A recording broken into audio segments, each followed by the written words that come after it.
Hello guys, welcome to Apex Tutorials. My name is Bino, and in this video we'll be going through question 7 from the November 2023 Mathematics Paper 1 Grade 12 past paper. And question 7.1, we have to determine f prime of x, that is the derivative of f of x, from first principle if f of x is given as negative 4x squared. So we have to determine the derivative of f of x from first principle, and the formula is f prime of x is equals to the limit of f of x plus h minus f of x divided by h as h approaches 0. We are already given the f of x, but we don't have the f of x plus h. So the f of x is given as negative 4x squared. We are to determine the f of x plus h. So we can see that there was x there. Now there is x plus h. Where there was x, there is x plus h. Where there was x, there is x plus h. So in the same token, here we have x. So in the place of this x, we will substitute x plus h. So from here, let's expand.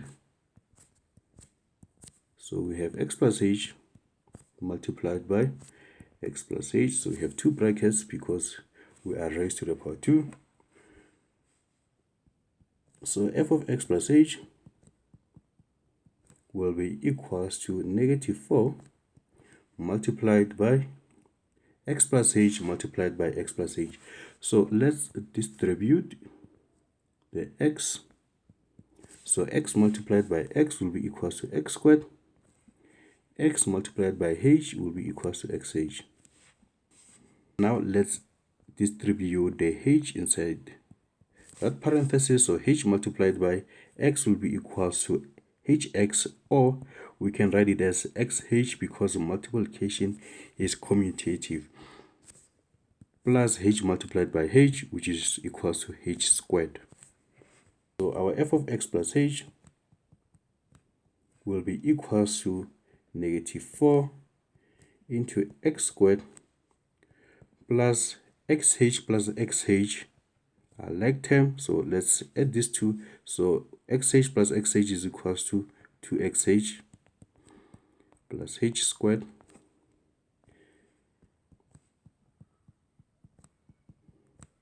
Let's now distribute the negative 4 inside the parenthesis. So negative 4 multiplied by x squared will be equals to negative 4x squared. Negative 4 multiplied by positive 2xh will be equals to negative 8xh.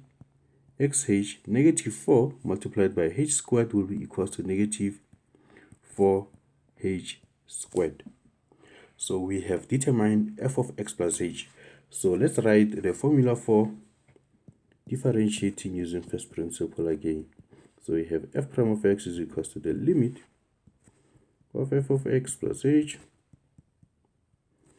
minus f of x, all of which is divided by h as our h approaches 0.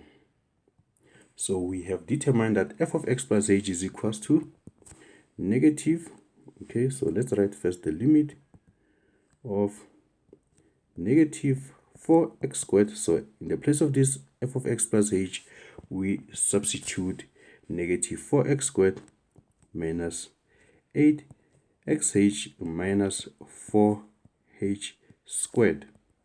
So now we come to the negative f of x, which we were given as negative 4x squared.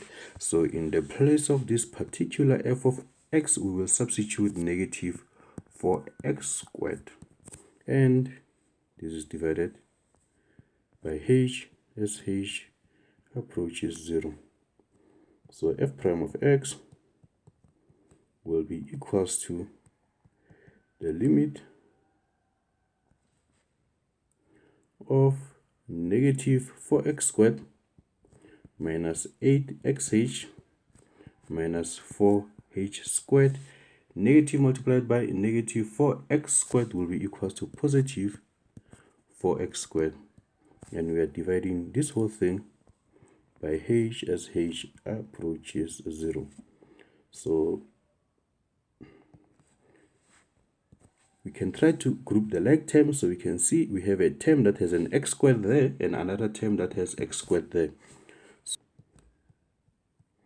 will be equals to the limit of negative 4x squared plus 4x squared minus 8xh minus 4h squared as h divided by h as h approaches 0. So negative 4x squared plus 4x squared will be equals to 0.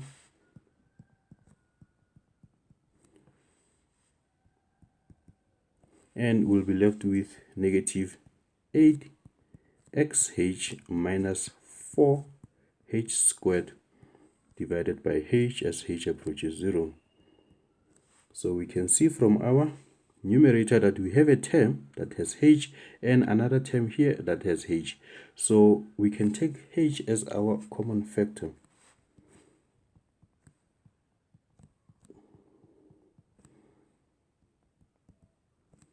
So let's take the h out and we'll be left with a negative 8x minus negative 4h. So we took one of the h and we are left with only one h. This is divided by h as h approaches 0. And from here, that h and that h will cancel out each other. And we have the limit of negative 8x minus 4h as h approaches 0. So now it's time for us to drop the limit. So we are saying that we are determining this limit as h approaches 0. So where there is h, we will substitute 0. We are not saying that h is equals to 0. We are just saying that it's close to, it's approaching 0. It's very close to 0. So negative 4 multiplied by 0 will be equals to 0. So our f prime of x using first principle will be equals to negative 8x. 7.2, we are going to differentiate, but this time around we are not going to use the first principle. We are going to use the power rule. So suppose you had f of x is equals to a multiplied by x raised to the power n. We are differentiating with respect to x. That's why we are focusing at the exponent of x and multiplying it with the coefficient. So n multiplied by a multiplied by x to the power n. Since we are differentiating with respect to x, it is the exponent of x that we are going to minus 1 from. So if we were doing 7.1, which was f of x is equals to negative 4x squared, so if we were using the power rule, so this was going to be f prime of x was going to be the 2 multiplied by the negative 4. So 2 multiplied by negative 4 is equals to negative 8. And we are differentiating with respect to x, so we go to the exponent of x and we minus 1 from it. So this will be equals to negative 8 x raised to the power 2 minus 1. 2 minus 1 is equals to 1. So we got the same answer that we did when we were using first principle. So let's do 7.2 using the power rule. So first, 7.2.1, we have f of x is equals to 2x cubed minus 3x. We are differentiating with respect to x, so we focus on the exponent of x. So in this case, the exponent of x is 3. In that case, the exponent of x is equals to 1. So we take the exponent and we multiply it with the coefficient. 3 multiplied by 2 multiplied by x to the power 3. And since we are differentiating with respect to x, we are going to minus 1 from the x. Minus 1 multiplied by 3 is equals to 3 multiplied by x to the power 1, And since we are differentiating with respect to x, we are going to minus 1 from the exponent of x. So 3 multiplied by 2 is equals to 6. 3 minus 1 is equals to 2. X to the power 3 minus 1, which is equals to 2, minus 3 multiplied by x to the power 1 minus 1 will be equals to x to the power 0, and x to the power 0 is 1. Any number of variable raised to the power 0 is equals to 1. So that 1 multiplied by this negative 3 will be equals to negative 3. So f prime of x using the power rule is equals to 6x squared minus 3. Question 7.2.2, we are still differentiating. Remember that f prime of x is just the same as y prime, which is just the same as dy over dx, and this is just the same as dx of f of x. So all of these are different notations conveying the same thing. So let's simplify what's inside the parenthesis. So let's write the cube root of x squared as x to the power 2 over 3. So we know that if we had the 7th root of a, this is just the same as a to the power 1 over 7. So it's easier for us to differentiate the cube root of x squared when it's expressed as x to the power 2 over 3. And here we have plus 2 multiplied by x to the power negative 5. Now that we are going to differentiate, we are going to drop this d subscript x. So the power rule, 2 over 3 multiplied by 7, 2 over 3 multiplied by 7, multiplied by x to the power 2 over 3 minus 1. We are minusing 1 from the exponent of x because we are differentiating with respect to x. So we take the negative 5 and we multiply it by the 2. So we have plus negative 5 multiplied by the 2 multiplied by x to the power negative 5 minus 1.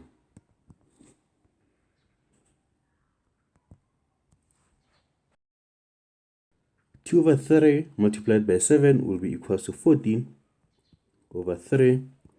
X to the power 2 over 3 minus 1. 2 over 3 minus 1 is equals to 1 over 2. Negative 5 multiplied by positive 2 will be equals to negative 10. Negative 5, negative 10 multiplied by x to the power negative 5 minus 1, which is equals to negative 6. So our derivative using the power rule for 7.2.2 will yield this answer. Question 7.3 states that for which values of x will the tangent to f of x is equals to negative 2x cubed plus 8x have a positive gradient. So unlike with our straight lines, with the straight line, we know that if the gradient is equals to 2 there, the gradient there will be equals to 2. So with a cubic function, you will have times where the gradient will be positive. For instance, from negative infinity up until that point, the gradient is positive. From this point up until this point, the gradient is negative, and the gradient is again positive from this point up until that point. So a cubic function does not have a constant gradient. Instead, it has a gradient that is changing. So if you have f of x, when you differentiate the f of x, you will get the function of gradients.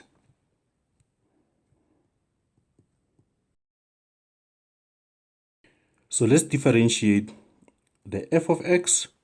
So our f prime of x will be equals to 3, the exponent of x multiplied by the coefficient. So we have negative 2 multiplied by 3 multiplied by x to the power 3, and we have to minus 1 to the exponent of x.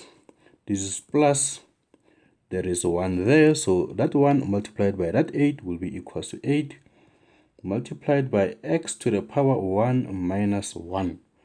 So we have f prime of x is equals to negative 2 multiplied by 3 will be equals to negative 6. X to the power 3 minus 1. 3 minus 1 is equals to 2 plus 8. X to the power 1 minus 1. 1 minus 1 is equals to 0, and x to the power 0 is equals to 1. And that 1, when you multiply it with this 8, it will give you 8. So what I'm saying is all the gradients of this function are contained within this function. So when you see this, you see the function which has all the gradients of f of x. All the gradient of f of x are contained within this particular f prime of x. But it's not all that we are looking for. We are looking for the ones which has a positive gradient, or the ones which will influence the tangent to have a positive gradient. So we substitute negative 6x squared plus 8, and we say that it's greater than 0. So we are looking for positive gradients. Let's now determine what our critical points will be. So we have negative 6x squared plus 8 is equals to 0. Negative 6x squared is equals to negative 8.